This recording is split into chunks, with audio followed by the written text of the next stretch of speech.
I've been restoring books pretty much all my life.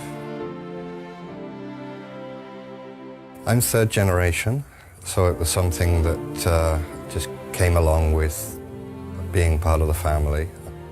You end up working next to your dad and trying to do what he does, and it's one of those things that's just carried on.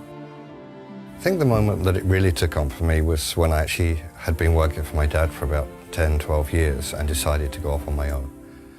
Up until then, it was very much under his way of doing things, which was the old way and still is. But as soon as I was out on my own and took control of what my end results were and responsible to my customers, then that's when it became something that I decided that's it, that's what I need to carry on doing. So this is from 1775. And there's so much detail.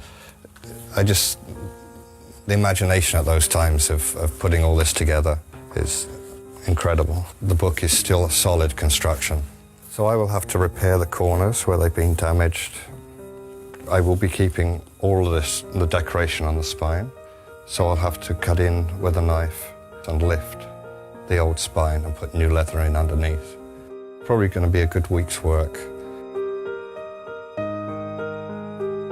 One of my favourite is this book on bookbinding, which is the first book ever written on the subject. It is in Old German.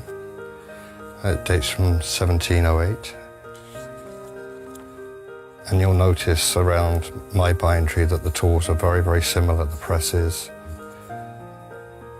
We use the same tools.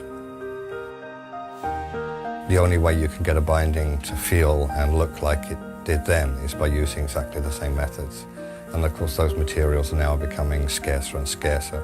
You have a book from the 1500s and then you start thinking about England or Italy in the 1500s and you try and place that book back then that to me is an incredible journey of paper, basically.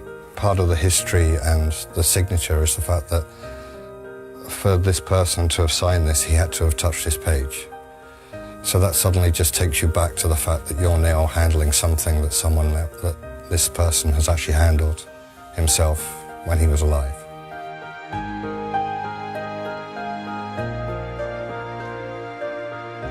I think my father has been binding books since he was 16 years old and he's now 70-something and still working. My grandfather started in the early 1900s. So we're almost 100 years of binding books in the family, and that's something that is not seen in most trades nowadays. So it's nice to carry that on.